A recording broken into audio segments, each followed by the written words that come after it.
دوستوں، ہم نے پروگرام کے دوسرے حصے کی جانب بڑھنا ہے اور اس میں ڈاکٹر صاحب نے جو شورا آفاق کتابیں لکھی ہیں اس حوالے سے ہم جاننا چاہیں گے ان کتابوں میں کیا. آپ نے اس کو ضرور غور سے دیکھنا ہے اس حصے کو، اور ان کتابوں کو پڑھنا بھی بغور مطالعہ کرنا. لیکن ہم ہلکا ہلکا اس کا تعارف آج پیش کریں گے، اس کا ایک ریویو جو ہے. ڈاکٹر صاحب، یہ پہلی کتاب آپ کی ڈاکٹرس اپنے آپ کی برادری ان کے لیے لکھی ہے، مینیجنگ ایکیوٹ میڈیکل ایمرجنسیز. جی کیا ہے اس میں کیا آپ میڈیکل نے بتانا پریکٹس چاہا؟ میں اگر کوئی ڈاکٹر کسی مریض کی جان بچا سکتا ہے وہ میڈیکل ایمرجنسی کو مینیج کر کے. اس کتاب میں نے کوئی 20-22 کے قریب میڈیکل ایمرجنسیز کا ذکر کیا ہے، ان کی مینجمنٹ بتائی ہے جو ہمارے ایمرجنسی ڈپارٹمنٹ میں کسی بھی ڈاکٹر کو پیش آ سکتی ہیں. عام طور پہ جو ایک یہ لائف تھریٹنگ کنڈیشنز ہوتی ہیں صحیح کہ پیشنٹ جو ہے فار ایگزامپل کارڈیک اریسٹ میں چلا گیا ہے، شوک میں چلا گیا ہے، تو ایسی کنڈیشنز ہیں کہ اگر ان کا فوری طور پر علاج نہ کیا جائے تو پیشنٹ اپنی جان سے جا سکتا ہے. تو اس بک میں managing medical acute medical emergencies میں نے 22 میڈیکل ایمرجنسیز کو ٹارگٹ کیا ہے، اسٹارٹنگ فرام CPR کارڈیو پلمنری ریسسٹیشن. یہ ڈاکٹر حضرات کو پتہ ہے کہ میں کیا بات کر رہا ہوں، کہ وہ ایک سیٹ آف پروسیجرز ہے جو ہم جس کو کارڈیک اریسٹ ہو جاتا ہے، مطلب دل دھڑکنا بند ہو جاتا ہے تو آپ کی سرکولیشن رک جاتی ہے، تو وہ پھر چیسٹ پہ کمپریشن دیتے ہیں، مصنوعی تنفس دیتے ہیں. کم از کم 5-10 منٹ تک آپ پیشنٹ کو زندہ رکھ سکتے ہیں CPR کے ذریعے. اس دوران جو ہے آپ کی میڈیکل ہیلپ جو ایمرجنسی والے ہوتے ہیں 1122 والے ہوتے ہیں، جیسے 911 USA میں ہے، تو وہ آ جاتے ہیں. ان میں جو ہے جو ان کا جو اسکواڈ ہوتا ہے they are trained in CPR and emergency management, تو وہ ٹیک اوور کر لیتے ہیں اور پیشنٹ کو ایمبولینس میں اسپتال لے جاتے ہیں جہاں پہ اس کا علاج ہوتا ہے. تو میں نے اس میں CPR پہ پہلا چیپٹر لکھا ہے، پھر شوک پہ لکھا ہے کہ شوک یہ بھی ایک لائف ٹیکنگ کنڈیشن ہوتی ہے. تو یہ اس میں نے ایپیلیپسی اور acute attack of bronchial asthma اور انٹاکسیکیشن یہ تمام اس میں نے ڈسکس کیے ہیں. تو ڈاکٹر صاحب، اگر آپ کی کتاب کسی ڈاکٹر نے نہیں پڑھی، عام آدمی نے پڑھی ہے، تو وہ وقت ضرورت ڈاکٹر کو بتا سکتا ہے کہ بھائی آپ اس طرح سے میرا علاج کیجیے، یعنی عام لوگوں کے لیے مفید ہے. ٹیکنیکل لینگویج میں صرف ڈاکٹرز کے لیے ہے، اور آف کورس صرف ڈاکٹرز اس کو سمجھیں گے. تو یہ الحمدللہ میری ایک کاوش ہے کہ میڈیکل کمیونٹی کی تھوڑی خدمت کی جائے. ایک اور کتاب اس میں نہیں ہے، وہ میرے ختم ہو گئی تھی، بیماریوں کی جی میں اسی پہ آنا چاہ رہا تھا. وہ غالباً آپ کی پہلی کتاب میری اس کے ساتھ، یہ دونوں ایک ساتھ آئی. ایکیوٹ یہ اس کا سیکنڈ ایڈیشن ہے جو آپ کے پاس پڑا ہوا ہے، یہ سیکنڈ ایڈیشن ہے. اس میں میں نے 6 نئے چیپٹر لکھے ہیں. تو یہ اس سے پہلے جو پہلے ایڈیشن تھا اس سے زیادہ ضخیم ہے اور اس میں زیادہ چیپٹرز بھی ہیں اور اچھی وہ لکھی گئی ہے. اور اس میں نے اردو میں پاکستان میں جتنی بھی کامن بیماریاں ہیں وہی کوئی 15-20 بیماریاں ہیں. موٹاپے کو ڈسکس کیا، ڈائبٹیز، ہائپر ٹینشن، سر درد، مرگی کے دورے، برونکیل ایسما. تو میں نے جسمانی بیماریاں، نفسیاتی بیماریاں اور روحانی بیماریاں تینوں کو میں نے اس کتاب میں ڈسکس کیا ہے. اور اردو میں اس لیے کہ ہر شخص اس سے مستفید ہو سکے، عام فہم لینگویج میں ہے. ایک کامن بندہ جو کہ اردو پڑھ سکتا ہے وہ اس کو کمپریہنڈ کر سکتا ہے کہ کیا لکھا گیا. اس میں نے پرہیز کے بارے میں، بیماریاں کیوں ہوتی ہیں، ان کا تدارک کیسے کیا جا سکتا ہے. آج کل جو ہے نا وہ بیماریوں سے بچنے کے لیے جو ہے نا وہ مطلب prevention of disease, that is very important, کہ بیماری ہو ہی نہ. پہلے آپ ایسے اقدامات لیں کہ بیماری نہ ہو. تو پریونشن آف ڈیزیز کے بارے میں نے اس میں کافی کچھ لکھا. اور باقی ایسی غذائیں ہیں کہ جن کا استعمال آپ روٹین میں کرتے ہیں تو آپ بہت سی بیماریوں سے بچ سکتے ہیں. ڈاکٹر صاحب یہ بات بجا ہے، درست ہے کہ کچھ ایسی غذائیں کہ جن کا استعمال اگر آپ روٹین میں کرتے ہیں تو آپ بہت سی بیماریوں سے بچ سکتے ہیں. جی ہاں، دیکھیں غذا میں جو میں نے آپ کو 3 چیزیں بتا دیں کہ حلال، مزیدار اور کم کھائیں، وزن کم رکھیں، تو غذا آپ کو کوئی نقصان نہیں پہنچائے گی. Access of every thing is bad ولا تسرفوا. کھانے میں یہ پرنسپل یاد رکھیں، اس کے علاوہ کچھ نہیں ہے. شوگر میں میٹھا پن باقی کم، اس کے علاوہ کسی بیماری میں کوئی پرہیز نہیں ہوتا. بات اچھا ڈاکٹر صاحب، آپ کی انسان کی تخلیق کے حوالے سے ایک بڑی اہم کتاب ہے. جی تخلیق انسان. تخلیق انسان ہے. اس میں جو اللہ تعالیٰ کا موضوع رونما ہوتا ہے نا، ایک ماں کے رحم مادر میں ایک نطفے سے جو بچہ بنتا ہے، ایک حسین بچہ جو ہے وہ پیدا ہوتا ہے، تو اس کی رودات میں نے اس میں بیان کی ہے کہ اس میں نے جینیٹکس کو بھی ڈسکس کیا ہے، جینز کیا ہوتے ہیں، ایک بچہ کیسے بنتا ہے ماں کے پیٹ میں، اس کی نشو و نما ماں کے پیٹ میں کیسی ہوتی ہے. اسی کو بھی میں نے لیتے ہوئے ذہن میں رکھتے ہوئے میں نے کچھ موروثی بیماریوں کا بھی ذکر کیا ہے. اس میں نے تھیلیسیمیا پہ پورا ایک چیپٹر لکھا ہے، تخلیق انسان کے نام سے. اور اسی میں کیونکہ اس موضوع کو لیتے ہوئے میں نے antenatal care, intranatal, postnatal care, یعنی حمل کے دوران جو ایک حاملہ کی کیئر ہونی چاہیے اس کو ہم اینٹی نیٹل کیئر کہتے ہیں، ANTE. یہ ANTI نہیں ہے. جی. اینٹے کہتے ہیں بیفور, یہ لیٹن کا ورڈ ہے. تو اینٹی نیٹل کیئر, انٹرانیٹل جب پیدائش کا مرحلہ شروع ہو جاتا ہے, اس کے لیبر کے 3 اسٹیجز ہوتے ہیں. جب فرسٹ اسٹیج میں انٹر ہو جاتی ہے حاملہ, مطلب پیدائش کا پروسیس شروع ہو جاتا ہے, تو جب تک بچہ اور پلیسنٹا ڈیلیور نہیں ہوتا تو وہ ڈیلیوری وہاں تک ہوتی ہے. اس کے بعد پھر پوسٹ نیٹل کیئر, جو زچگی ہوتی ہے نا پہلے 40 دن, وہ بڑے امپورٹنٹ ہوتے ہیں کمپلیکیشنز کے لحاظ سے. تو اس کتاب میں نے اردو میں یہ تمام چیزیں ڈسکس کی ہیں, اور میں نے یہ اپنے بک میں نے گائنیکالوجسٹ کو اور LHVs کو سب کو دیے ہیں, اور سب نے اس کو بڑا سراہا بھی ہے. اور اسی میں پھر میں نے نزائدہ کی نگہداشت جو کی جاتی ہے پہلے 40 دنوں میں, وہ بیان کی ہے. اس میں میں نے قرآن کو لے کے, جو اللہ تعالیٰ نے قرآن میں جتنی تخلیق انسان کے بارے میں آیتیں اتاری ہیں, تو میں نے اس کتاب میں ان کا تذکرہ کیا ہے. سبحان اللہ. اچھا ڈاکٹر صاحب, کیونکہ آپ کی ہر کتاب پہ ہم ایک الگ سے پروگرام کرنا چاہیں تو شاید وہ بھی کم ہو. اسی تخلیق انسان کے حوالے سے, دوران حمل خاتون جو سوچ رہی ہوتی ہے, جس کیفیت میں مبتلا ہوتی ہے, جس ماحول میں وہ دن گزار رہی ہے, اس کا بچے پہ کس قدر اثر ہوتا ہے. جب بچہ پیدا ہوتا ہے وہ خوبو وہ عادات کس قدر لے کے, یعنی اگر خاتون ٹینشن میں ہے, ڈپریشن میں ہے, لڑائی جھگڑا ہو رہا ہے شوہر کا بیگم سے, تو وہ اثرات لے کے بچہ پیدا بالکل اثر ہوتا ہے. ماں کی جو ذہنی کیفیت ہوتی ہے اس کا اثر بچے کے اوپر بھی ہوتا ہے. اور دوسرا یہ کہ 5ویں مہینے یعنی 20 ہفتے کے بعد ایک بچہ ماں کے پیٹ کے اندر ہوتے ہوئے بھی سننے لگتا ہے. سبحان اللہ. اللہ تعالیٰ نے اس میں جو سننے کے جو لوازمات ہوتے ہیں, کان, انٹرنل ایئر, اور جو اس کی وائرنگ وغیرہ ہوتی ہے, نیورونل کنیکشنز, وہ اسٹیبلش ہو جاتے ہیں. تو 20 ہفتے کے حمل کے 20 ہفتے بعد ماں کے پیٹ کے اندر 3 پردوں میں رہتے ہوئے بھی بچہ اپنی ماں کی آواز سنتا ہے. اور اگر وہ تلاوت کر رہی ہے تو کیا ہی بات. میں نے وہی اپنی کتاب میں لکھا کہ ایک مسلمان ماں چاہے تو اس کو بسا اوقات قرآن تلاوت زور بآواز بلند کرے, اور اپنے بچے کو اپنے پیٹ میں قرآن تلاوت سنائے. تو اس کا جو برین جو ڈیولپ ہوگا وہ ڈیفینیٹلی بہت ذہین و فتین بھی ہوگا, اور وہ اس کا اثر بھی ہوگا. قرآن کے الفاظ میں شفا بھی ہے, قرآن کے الفاظ میں سب چیزیں ہیں. ڈاکٹر صاحب, یہ کیونکہ میڈیکل سائنس کے آپ ماہر ہیں, تو میڈیکل سائنس ویسے تو قرآن کو کسی گواہی کی ضرورت نہیں ہے, لیکن میڈیکل سائنس کس قدر قرآن کے آسمانی کتاب کی گواہی دے رہی ہے, یہ سائنس اور یہ علم. آپ کی ساری سائنس قرآن کی گواہی دے رہی ہے. میں نے ابھی وہ آیت تلاوت کی تھی, سنوریہم آیاتنا فی الآفاق وفی انفسہم, سورہ حمیم سجدہ کی آیت ہے کہ ہم تمہیں دکھائیں گے اپنی نشانیاں کائنات میں اور تمہارے اندر, تمہاری اپنی ذات کے اندر. تو یہ اللہ کی نشانیاں ہیں نا. اللہ اکبر. انا فی خلق السماوات والارض واختلاف اللیل والنہار لآیات لأولی الالباب, کہ یہ جو آسمان اور زمینوں کی تخلیق میں اور دن رات کے ہونے میں عقل والوں کے لیے نشانیاں ہیں. تو اگر آپ اچھا, ایک سورہ فاطر کی آیت ہے میرے خیال سے, اللہ تعالیٰ فرماتے ہیں کہ کائنات کا بنانا انسان کے بنانے سے زیادہ اکبر تھا, لیکن بہت سے لوگوں کو معلوم نہیں. یعنی پہلے میرا یہ خیال تھا کہ انسان بینگ اشرف المخلوقات, جب میں نے یہ آیت نہیں پڑھی تھی تو کہ شاید انسان اللہ تعالیٰ کی سب سے اعلیٰ تخلیق ہے, لیکن اللہ تعالیٰ خود قرآن میں فرماتے ہیں کہ کائنات کا بنانا انسان کے بنانے سے زیادہ بڑا تھا, مشکل نہیں تھا. وہ تو کن کا مالک ہے, ٹھیک ہے, اس سے بڑا تھا. اور اگر آپ کائنات کو پڑھیں, اور الحمدللہ میں بچپن سے کائنات میں انٹرسٹڈ تھا. میں کلاس 5, 6, 7 میں تھا, میں برٹش کونسل جا کے ان کے ایٹلس لا کے میں پڑھتا تھا. وہ مجھے I was really fond of. تو آپ کو جو کائنات کا علم نہیں ہے وہ آپ کو اللہ کے قریب کرتا ہے. سبحان اللہ. آپ کائنات کو اسٹڈی کریں. اگر آپ سائنس کے طالب علم میں آپ نے فزکس پڑھی ہوئی ہے, اگر آپ کو گریوٹی کے بارے میں پتہ ہے, اگر آپ کو جو 4 فورسز ہیں یونیورس میں, گریوٹی, الیکٹرو میگنیکل اور weak and strong nuclear forces جنہیں کہتے ہیں, ان کی وجہ سے کائنات قائم ہے. اور جو ایک ایٹم میں الیکٹران پروٹون کے درمیان جو فورس ہے نا, اگر اس میں 1,00,000واں حصہ کے بھی فرق آ جائے نا تو کائنات تباہ ہو جائے. جی.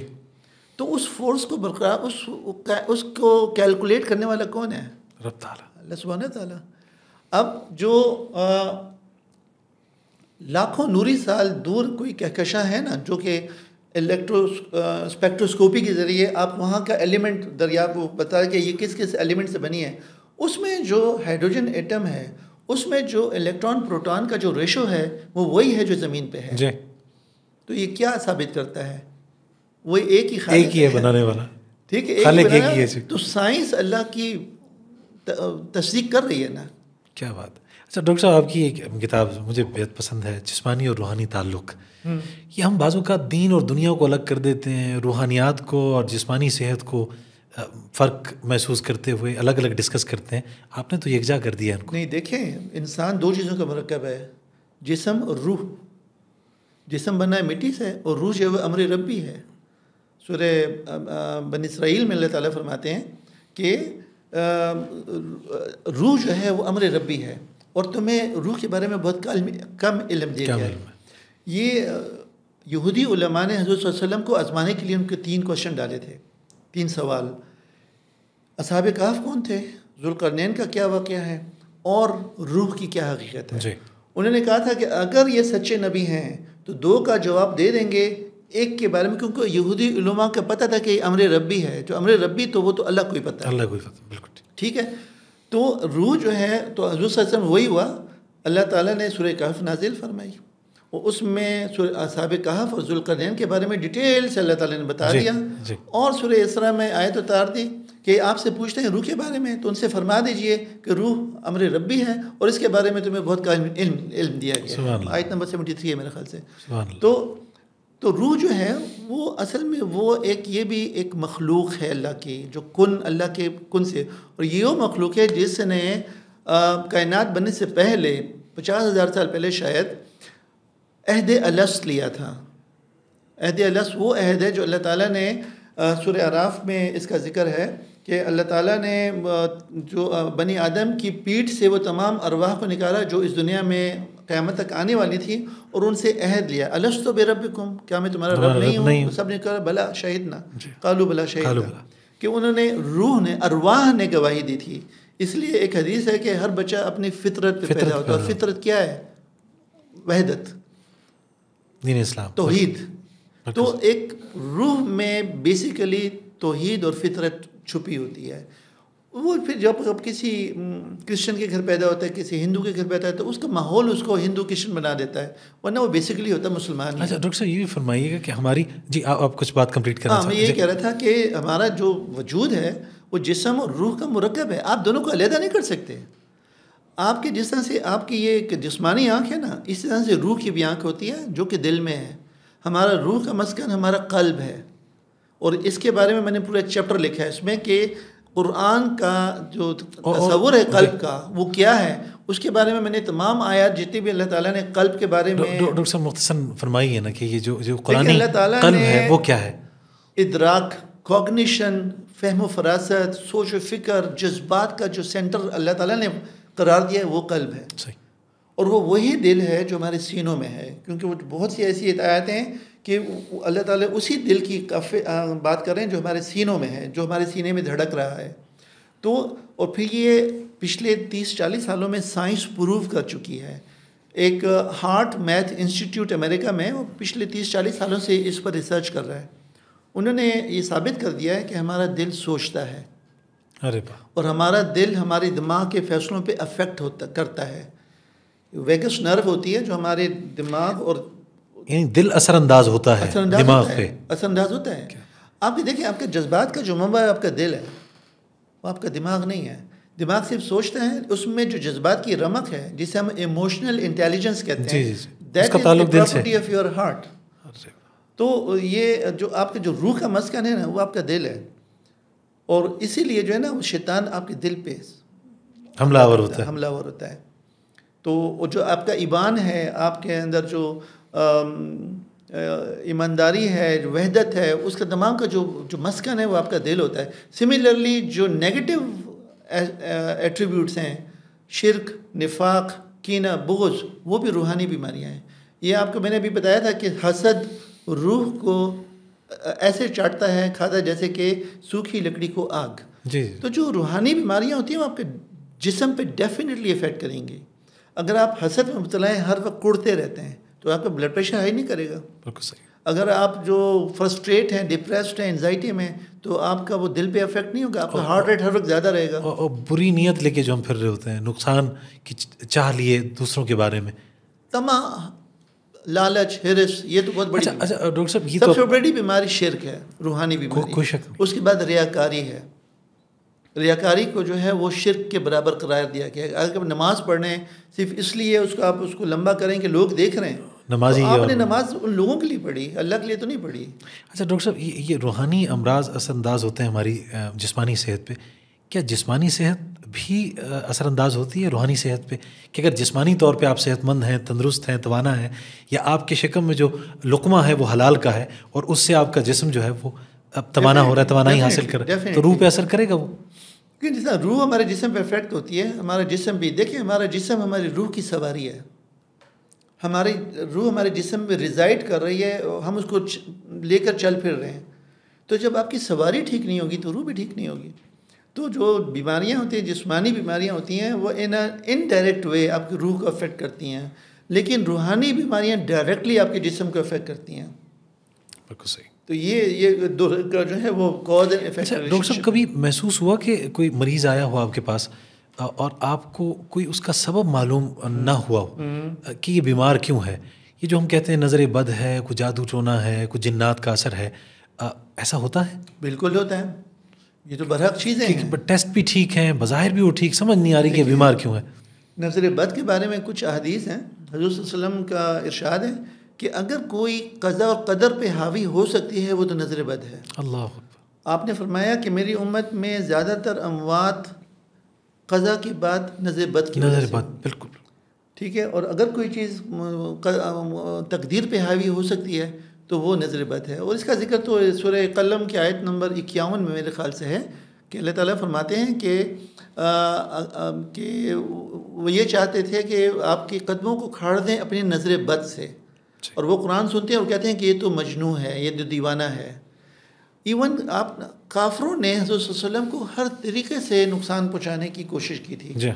عربوں میں بعض لوگ ایسے ہوتے تھے کہ وہ لاتے تھے کہ فلانے کو نظر لگاؤ، اور ایسا بھی ہوتا تھا کہ کوئی شہ سوار گھوڑا دوڑا رہا ہے کہ اس کو نظر گھور کے دیکھتے تھے، وہ شہ سوار گر پڑتا تھا. بالکل. ایک حدیث شریف ہے کہ نظر بد ایک انسان کو قبر تک اور اونٹ کو ہانڈی تک لے جا سکتی ہے. تو نظر بد تو برحق چیز ہے. تو ڈاکٹر صاحب کیا کیا جائے ایسی صورتحال میں؟ تو اس میں یہ ہے کہ ایک اس کا ایک رخ اور بھی ہے کہ بعض لوگ جسمانی طور پہ بیمار ہوتے ہیں لیکن اس توہم پرستی میں مبتلا ہو جاتے ہیں کہ کہیں نظر بد ہے اور جادو ہے.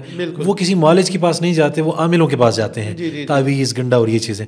اور بعض لوگ اگر متاثر ہوئے ہیں کسی نظر سے تو وہ صرف علاج کر رہے ہیں کسی معالج کے پاس اور دوسری جانب توجہ نہیں کر رہے. میں اس طرف آتا ہوں. سملرلی جس طرح سے نظر بد ہوئی، اس طرح سے جادو بھی ایک برحق چیز ہے. حضور صلی اللہ علیہ وسلم پہ یہودی عورت نے جادو کیا تھا. حضور صلی اللہ علیہ وسلم نے معوذتین نازل فرمائی تھیں، اللہ تبارک و تعالی، سورہ ناس. ثابت کیا ہوا کہ جادو کا توڑ کیا ہے؟ سورہ فلق و ناس. ٹھیک ہے. اور سورہ یہ نظر بد کی احادیث میں دعائیں آئی ہیں کہ حضور صلی اللہ علیہ وسلم حضرت حسن، حضرت حسین کو اللہ تعالیٰ کی حفاظت میں دیا کرتے تھے.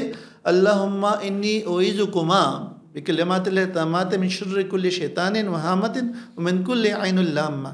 سبحان اللہ. تو یہ حضرت صلی اللہ علیہ وسلم، یا میں نے اب لکھا اعوذکما کیونکہ وہ دو تھے نا، حضرت حسن حسین. تو عربی میں دو کے لیے جو ہے نا، وہ عربی ایک واحد لینگویج ہے جس میں سنگولر، ڈبل اینڈ پلورل ہوتا ہے. تو اعوذکما اگر آپ کسی لڑکے کو کہہ رہے ہیں تو یہاں آپ کہیں گے اعوذکا. لڑکی کے لیے پڑھیں اعوذکے، اپنے لیے پڑھیں تو اللہم انی اعوذ، میں خود پناہ مانگتا ہوں بکلمات اللہ التامات. تو میں تو یہ ہر نماز میں پڑھتا ہوں، ہر نماز کے بعد بھی پڑھتا ہوں. میں تمام لوگوں کو یہی کہتا ہوں کہ نظر بد سے بچنے کے لیے آپ یہ پڑھیں. اور یہ مسلمان کا دوسرے مسلمان پہ حق ہے کہ جب اس کی تعریف کرے تو ماشاء اللہ لا قوت الا باللہ کہے، اس کو برکت کی دعا دے کہ اس کو نظر نہ لگے. بعض لوگوں کی نظر لگتی ہے، پیاروں کی بھی نظر لگتی ہے اپنے، ضروری نہیں ہے کہ وہ کوئی. تو ہمیشہ جب بھی کوئی تعریف کی جائے تو اس کو برکت کی دعا دی جائے کہ جو بھی چیز جس کی تعریف کی جا رہی ہے اللہ اس میں مزید برکت ڈالے. ماشاء اللہ لا قوت الا باللہ کہا جائے تو اس سے نظر بد نہیں ہوتی. تو ڈاکٹر صاحب یہ تو مسئلہ ہی حل کر دیا آپ نے. یہ جو عاملوں کے پاس ہم گنڈے، تعویذ اور پتہ نہیں کیا کیا کچھ طرف آ رہا ہوں. تو جس طرح سے میں نے آپ کو ابھی عرض کیا کہ نظر بد کی دعا ہے. دوسرا میں اپنے مسلمان بھائی کو کہتا ہوں کہ آپ ہر نماز کے بعد 5 منٹ بیٹھیں کچھ وظائف کریں. ان میں سے ایک آپ سورہ فاتحہ پڑھیں، آیت الکرسی، اور آخری 3 صورتیں سورہ اخلاص، سورہ الناس، سورہ فلق، یہ پڑھیں، اپنے اوپر دم کریں، شف کریں. انشاءاللہ نہ جادو، نہ ٹونا، نہ تعویذ، نہ نظر بد، اور نہ کچھ بھی نہیں ہونا. یہ میرا عقیدہ ہے. میں خود پڑھتا ہوں، میں اپنے بچوں پہ بھی یہی دم کرتا ہوں، اور میں نے اپنے بچوں کو بھی دعا سکھائی ہوئی ہے. تو دیکھیں اللہ تعالیٰ نے قرآن شریف میں سب چیزوں کا حل اور توڑ دیا ہوا ہے. جہاں تک جادو کی تعویذ ہے بات ہے تو جادو بھی ایک حقیقت ہے، لوگ کرتے ہیں، اور جادو جو کرتا ہے وہ کافر ہے. قرآن شریف میں اللہ تعالیٰ نے فرمایا ہے کہ جادو کے لیے فلاح نہیں ہے. رائٹ، جادو کرتا ہے اور کرواتا ہے، وہ اپنی آخرت میں جہنم دیکھتا ہے. تو نہیں چاہیے کہ کوئی کسی پہ جادو تعویذ کرے، لیکن لوگ حسد کے مارے کرتے ہیں. تو یہ حسد جو ہے نا، وہ من شر حاسد اذا حسد، حاسد کے حسد اس وقت پناہ مانگو جب حسد کرنے پہ تل آئے. ویسے تو اگر وہ حسد کر رہے ہیں کرتا رہے، لیکن اگر آپ کو فزیکلی فائنینشلی نقصان پہنچانے پہ آ جائے تو اللہ تعالیٰ نے اس کے لیے پھر دعا یہی کہ قل اعوذ برب الفلق من شر ما خلق، یہ پڑھیں. تو ہر نماز کے بعد اگر آپ یہ 2 صورتیں پڑھیں گے تو امید ہے انشاءاللہ تعالیٰ آپ حاسدوں کے شر سے بھی بچ جائیں گے. تعویذ اور جو لوگ دھاگے باندھتے ہیں یہ تو شرک ہے. تعویذ پہ علماء میں اختلاف ہے. جی، اس میں ہمارے برصغیر کے علماء اس کو جائز قرار دیتے ہیں، عرب کے علماء اس کو بھی وہ کہتے ہیں کہ یہ شرک ہے، کیونکہ یہ سنت نہیں ہے. حضور صلی اللہ علیہ وسلم نے کبھی کسی کو تعویذ نہیں باندھا، نہ اپنے کسی کو تار باندھا، نہ کسی کو تار باندھا. دوسرا، تار باندھنا تو میں دوبارہ کہوں گا شرک کے قریب گناہ ہے، کیونکہ آپ کا یقین اللہ سے اٹھ کر کسی اور پہ آ جاتا ہے. اگر آپ کو صحت کو فار ایگزامپل ہونی تو ہے، ہو گئی، تو آپ کہیں گے زبردست دھاگا باندھا تھا کہ میں ٹھیک ہو گیا. آپ یہ نہیں کہیں گے الحمدللہ اللہ تعالیٰ نے مجھے شفا عطا کی. ڈاکٹر صاحب کبھی ایسے پیشنٹس بھی آئے کہ کسی کو ہاتھ دکھا کے آئے ہیں اور اس ٹینشن میں کہ ڈاکٹر صاحب میری تو بس عمر ختم ہونے والی ہے 2-4 سال کے بعد، تو بتائیے کیا کروں. پامسٹری جو ہے وہ تو ڈیفینیٹلی وہ بھی شرک ہی ہے کہ مجھے عالم الغیب تو اللہ تعالیٰ کی ذات ہے. تو اس میں جو ہے آپ اگر اپنا کہتے ہیں اگر آپ کسی کو ایک دفعہ ہاتھ دکھا دیا نا تو 40 دن تک آپ کی دعا قبول نہیں ہوگی. اللہ، تو یہ بھی شرک ہی ہوا نا. تو مطلب یہ کہ عالم الغیب اللہ کی ذات ہے، اور اپنے لیے عافیت کی دعا مانگیں. اللہم انی اسألک العفو والعافیہ فی الدنیا وفی الآخرہ. اللہ، یہ آپ میں اچھا آپ کو پتہ ہے کہ آپ نماز کے دوران سجدے میں، جلسہ میں، قاعدے میں خوب دعائیں مانگیں، اور چاہے وہ نوافل ہوں کہ سنت ہوں کہ فرض ہوں. کسی بھی نماز میں سجدے میں دعا مانگنے پر پابندی نہیں ہے.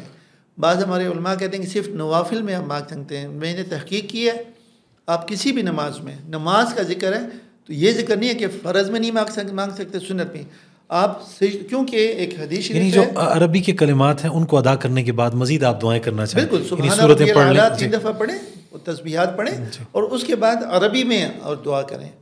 عربی میں دعائیں سیکھ لیں. فار ایگزامپل یہ جو میں نے دعا پڑھی ہے، اللہم انی اسألک العفو والعافیہ فی الدنیا وفی الآخرہ. سبحان اللہ. اللہم انی اسألک الجنۃ الفردوس بغیر حساب. اللہم اجرنی من النار واسألک الجنۃ الفردوس بغیر حساب. یہ دعائیں مانگیں نا. اب جب آپ 2 قعدوں کے درمیان بیٹھتے ہیں اس میں اللہم اغفر لی وارحمنی وعافنی واہدنی وارزقنی، اس دعا میں کیا چیز نہیں ہے؟ اللہم اغفر لی وارحمنی وعافنی واہدنی وارزقنی، کوئی چیز رہ گئی ہے؟ اور یہ 3 سیکنڈ کی دعا ہے. تو اگر آپ یہ عادت بنا لیں کہ آپ جلسے میں یہ دعا پڑھیں اور سجدوں میں وہ چھوٹی سی دعا اللہم انی اسألک العفو والعافیہ فی الدنیا وفی الآخرہ یہ پڑھیں، اور قعدے کے بعد تو آپ 5 منٹ بیٹھ کے دعائیں پڑھتے رہیں. سبحان اللہ. ٹھیک ہے نا. تو بیسکلی نماز کیا ہے؟ صلاۃ دعا ہے. دعا ہے، حمد و ثنا اور دعا ہے. حمد و ثنا تو ہو گئی، آپ نے پڑھ لی، سورہ فاتحہ بھی پڑھ لی، قرات بھی کر لی، اس کے بعد تسبیحات ہیں اور دعائیں ہیں. اللہ، تو دعائیں مانگیں نا، کس نے منع کیا ہے؟ ماشاء اللہ. اور دینے والی کون سی ذات ہے؟ اللہ تبارک و تعالیٰ. ڈاکٹر صاحب یقین کیجئے کہ آپ سے گفتگو کرتے ہوئے وہ دور مجھے جو ہم نے پڑھا ہے، ظاہری بات دیکھا نہیں ہے، کہ ہمارے سائنسدان عالم دین بھی ہوا کرتے تھے، جو ڈاکٹرز تھے وہ علم رکھتے تھے دین کا بھی خاصا. یہ کب سے یہ تفریق پیدا ہوئی کہ ایک ڈاکٹر ہے تو اس کے دین کا علم نہیں ہے، جو مدرسے میں پڑھ رہا ہے اس کو سائنسی علوم سے کوئی واسطہ نہیں ہے؟ کچھ فرمائیے گا اس حوالے سے کہ ہم نے ان 2 شعبوں کو الگ کیوں کر دیا ہے؟ یکجا کیوں نہیں رہنے دیا؟ یہی کہوں گا کہ بہت بڑی بدقسمتی ہے، کیونکہ آپ نے اپنی ذات کی حد تک تو اس کو بہت بڑی یکجا بدقسمتی کیے رکھا اس لیے کہ دیکھیں ہر قسم کا علم اللہ کا عطا کردہ ہے، چاہے وہ دنیاوی ہے، کوئی بھی علم ہے.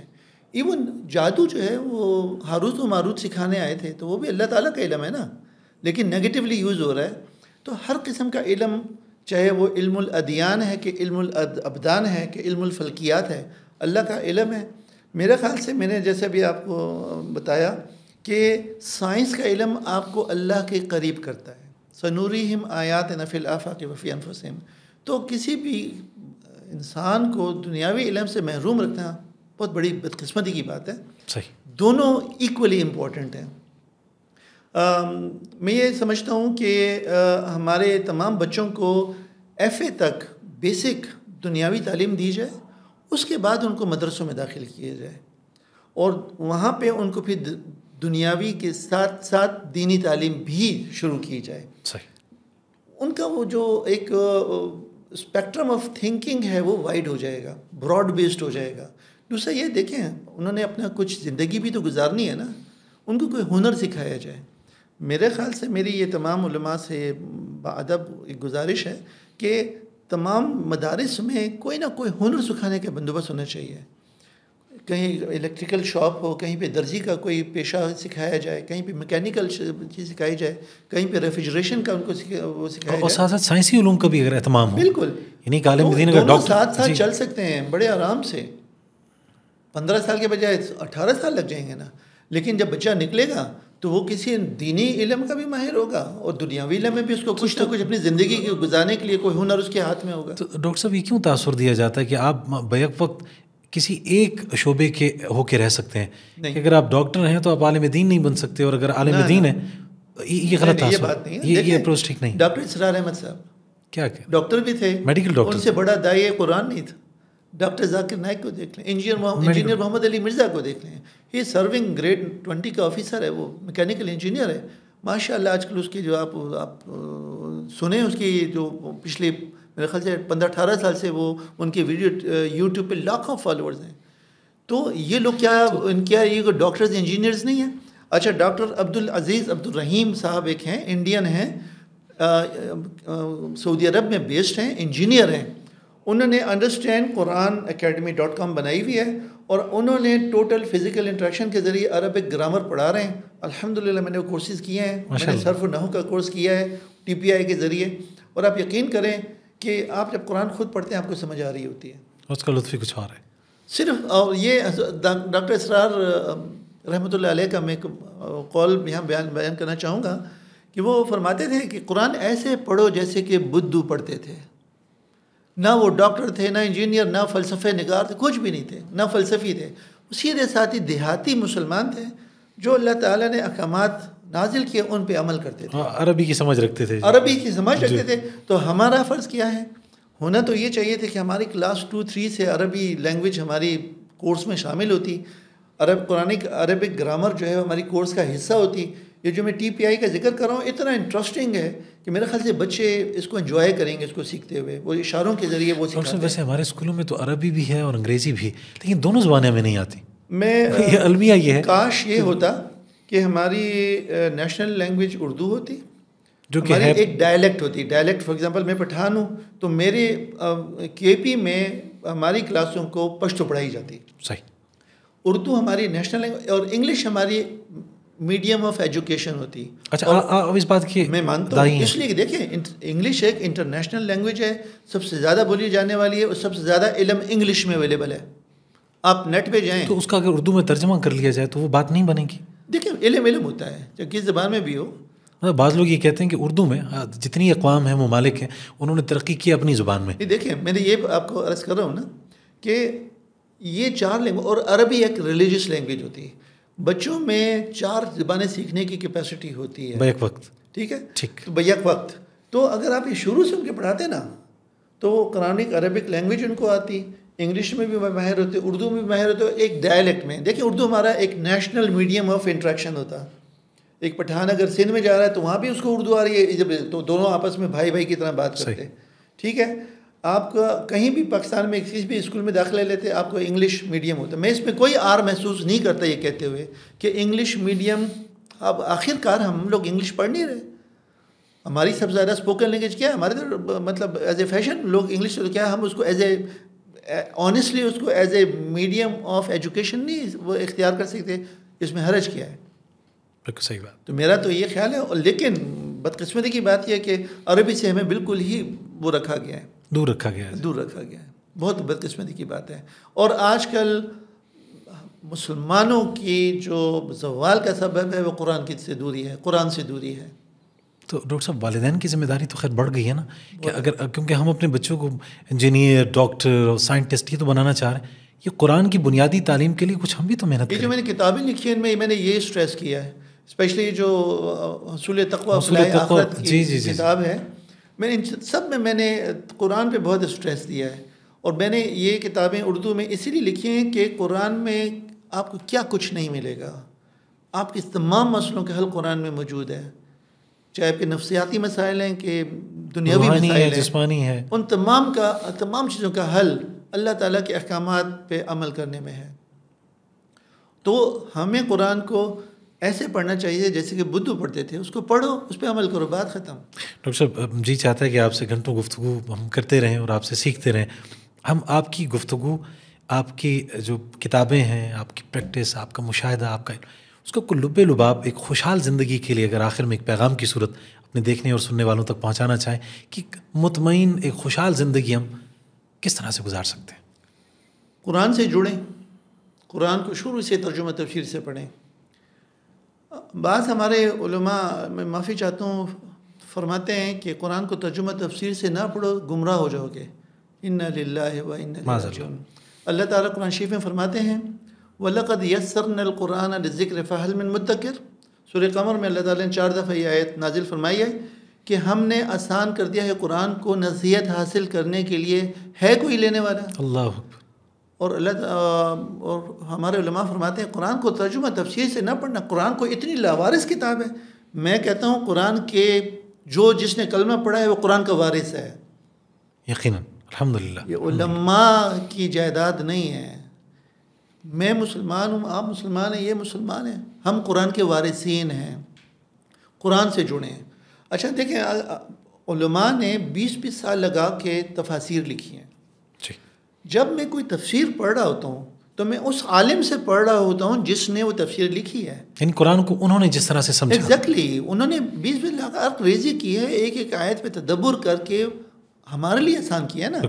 تو ترجمہ کسی عالم نے لکھا ہے نا, ٹھیک ہے نا, میں نے خود تو نہیں لکھا, صحیح, کسی عام بندے تو نہیں لکھا. اگر میں ترجمہ پڑھ رہا ہوں تو اس عالم کا ترجمہ پڑھ رہا ہوں, تو جو کہ کوئی ریپیوٹڈ عالم ہوگا, کوئی دیوبند فاضل ہوگا, جو بھی ہوگا, اس نے ترجمہ لکھا ہے. تو میں ڈائریکٹ تو نہیں پڑھ رہا, میں کوئی انفر تو نہیں کر رہا, میں اسے کوئی ڈیڈیوس تو نہیں کر رہا, میں وہی چیز پڑھ رہا ہوں جو کسی عالم نے لکھی ہے. تو جب میں ترجمہ تفسیر پڑھتا ہوں تو میں اس عالم کی شاگردی اختیار کرتا ہوں.